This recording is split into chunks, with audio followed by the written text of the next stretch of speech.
Aujourd'hui, dans ce quatrième et dernier épisode de cette série sur l'économie divine, nous allons étudier le but des richesses. Pourquoi Dieu veut-il nous bénir et comment veut-il nous bénir, mais plus important encore, ce que Dieu veut que nous fassions avec les bénédictions qu'il nous donne. Alors, Proverbes chapitre 13, verset 21 nous dit ceci: « Le malheur poursuit ceux qui pêchent, mais le bonheur ou la prospérité récompense les justes. » Alors, je vais vous poser une petite question et je vais vous laisser les quelques secondes de l'introduction pour y penser et réfléchir. Cette question est celle-ci: si vous receviez 10 millions d'euros aujourd'hui, qu'en feriez-vous et pourquoi ?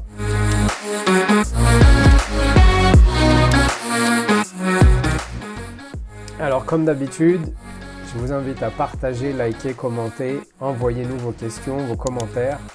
Aidez-nous à faire vivre et à faire connaître ce podcast. Alors, juste avant l'intro, je vous ai posé cette question. Si vous receviez 10 millions d'euros aujourd'hui, qu'en feriez-vous et pourquoi ? J'espère que vous avez eu le temps d'y réfléchir. Alors, dans l'épisode précédent, on a étudié le principe de la richesse et de la sagesse, si vous vous souvenez. Sinon, vous pouvez y retourner et réécouter l'épisode avant de continuer avec l'écoute de ce quatrième épisode.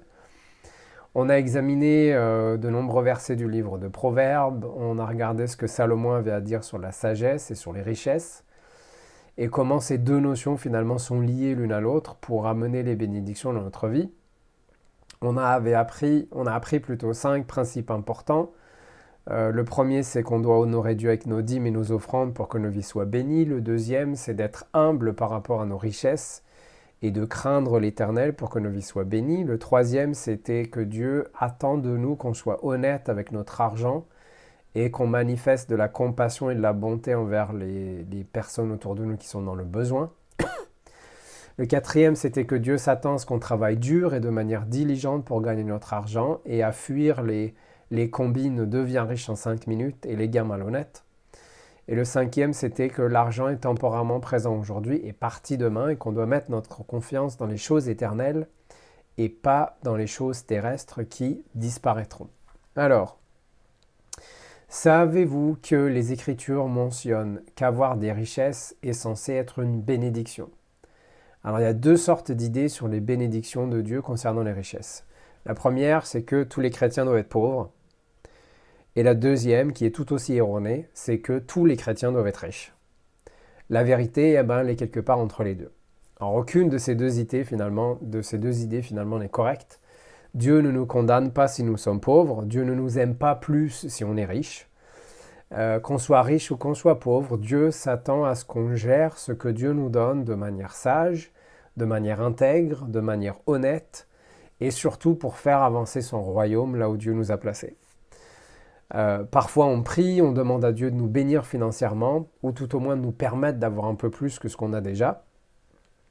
Mais on doit comprendre d'abord pourquoi Dieu ferait une telle chose. En d'autres termes, quel est le but de ces bénédictions qu'on veut que Dieu nous donne ou de ces bénédictions que Dieu donne ? Dieu veut-il nous donner parce qu'il a un plan avec cette nouvelle bénédiction ? C'est ce qu'on va essayer d'examiner dans ce 4e et dernier épisode de cette série sur l'économie divine. Alors, le but numéro 1 des bénédictions de Dieu, on va en examiner 2. Le premier but, c'est Dieu nous bénit parce qu'il veut qu'on bénisse son œuvre. Alors, on va examiner une portion des Écritures du livre d'Exode. Et dans ce passage qu'on va lire, Moïse a reçu de Dieu un plan pour construire le tabernacle.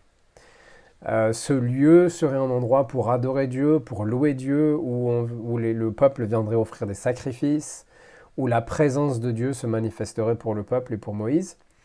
Ce tabernacle se devait d'être portable. On doit garder en tête qu'ils allaient voyager pendant un certain nombre d'années. Donc il devait être construit de telle manière qu'il pouvait être emballé, déballé, déplacé, transporté de manière facile. Et on doit se souvenir que le peuple d'Israël était en route vers le pays promis. Donc tout devait être transportable pour arriver à leur destination. Et pour construire ce tabernacle, Dieu a demandé au peuple de prendre une offrande. Et la construction du tabernacle allait nécessiter une énorme quantité d'or, d'argent, de miroirs, de peaux diverses et de tout un tas d'autres matériaux. Et Moïse, le pasteur du peuple, a donné au peuple des instructions précises et il a commencé à ramasser les offrandes. Et c'est là qu'on va lire, donc c'est dans Exode chapitre 36, verset 3 jusqu'au verset 7. Ils prirent devant Moïse toutes les offrandes qu'avaient apportées les enfants d'Israël pour faire les ouvrages destinés au service du sanctuaire. Chaque matin, on apportait encore à Moïse des offrandes volontaires. Alors que tous les hommes habiles, occupés à tous les travaux du sanctuaire, quittèrent chacun l'ouvrage qu'ils faisaient et vinrent dire à Moïse, « Le peuple apporte beaucoup plus qu'il ne faut pour exécuter les ouvrages que l'Éternel a ordonné de faire. » Moïse fit publier dans le camp que personne, homme ou femme, ne s'occupa plus d'offrandes dans le sanctuaire.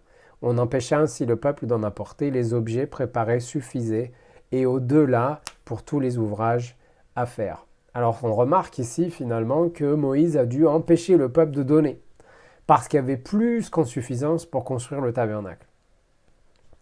Pour faire avancer le royaume de Dieu, il faut être guidé par l'esprit, ça c'est une première. Nécessaire, mais il faut aussi des ressources matérielles. Alors je sais que beaucoup de chrétiens, et c'est peut-être votre cas, pensent que tout ce dont on a besoin, c'est de prier, de jeûner pour que le royaume de Dieu avance. Alors c'est vrai, mais il faut également des moyens financiers. Et d'où cela proviendra-t-il si ça ne vient pas de nous, les enfants de Dieu? Alors c'est très probable que Dieu vous envoie les bénédictions que vous recevez, parce qu'il y a un besoin dans l'œuvre de Dieu. La plupart d'entre nous, on est souvent bénis matériellement et on en déduit automatiquement que la bénédiction, elle est pour nous. Mais peut-être que finalement, nous ne sommes qu'un canal à travers lesquels transitent ces bénédictions pour faire ensuite avancer l'œuvre de Dieu. Et ça nous mène au deuxième but des bénédictions que Dieu nous donne. Donc, le premier but, c'était de bénir l'œuvre de Dieu. Le deuxième, c'est bénir les gens qui sont autour de nous, bénir les autres.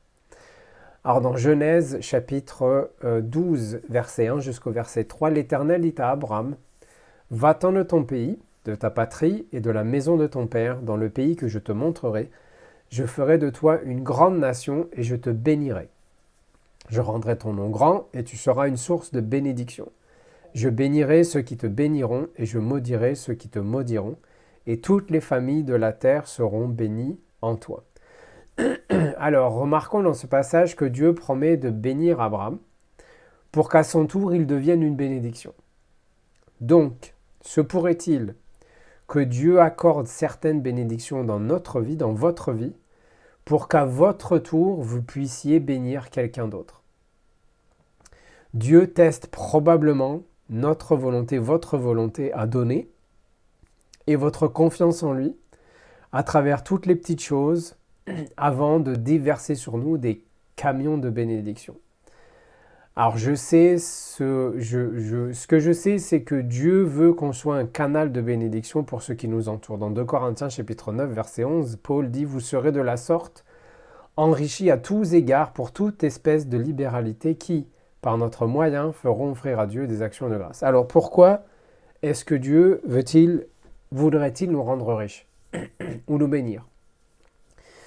Pour qu'on puisse avoir plus et faire plus de choses? Pour qu'on puisse se payer une super voiture et vivre dans une grande belle maison? Pas du tout.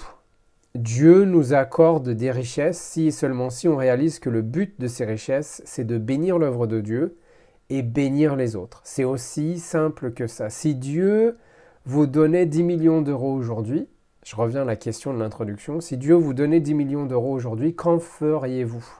Si Dieu me donnait 10 millions d'euros aujourd'hui, qu'est-ce que j'en ferais? Est-ce que je chercherais des manières de bénir l'œuvre de Dieu ou je chercherais des manières de me bénir moi-même avec ces 10 millions? Alors comprenez-moi bien, il n'y a rien de mal à conduire une belle voiture, il n'y a rien de mal à avoir une belle maison, avoir une grande maison avec de la place, surtout si vous avez des enfants, des chiens, des chats. Il faut de la place pour tout ce petit monde. Il n'y a rien de mal à avoir de beaux vêtements, Cependant, le mal va se trouver dans le fait qu'on va recevoir ces bénédictions de Dieu et que tout ce qui nous vient à l'esprit, c'est moi, moi, moi, moi, moi, moi, moi, moi, moi. Ouh, qu'est-ce que je vais pouvoir faire avec tout cet argent? Qu'est-ce que je vais pouvoir faire avec cette nouvelle promotion? Le problème, il est là.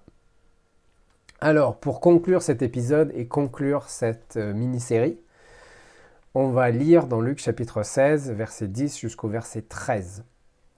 Jésus dit, « Celui qui est fidèle dans les moindres choses, l'est aussi dans les grandes, et celui qui est injuste dans les moindres choses, l'est aussi dans les grandes.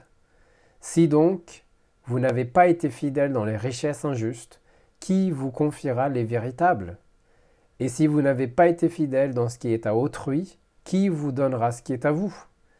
Nul serviteur ne peut servir deux maîtres, car ou il haïra l'un et aimera l'autre, ou il s'attachera à l'un et méprisera l'autre. Vous ne pouvez servir Dieu et maman. » J'espère que cette mini-série vous a béni, vous a aidé, peut-être vous a ouvert les yeux ou votre esprit sur certaines choses. N'hésitez pas à retourner en arrière, à aller réécouter les premiers épisodes de cette série. En attendant, que Dieu vous bénisse et je vous donne rendez-vous dans le prochain épisode. À bientôt.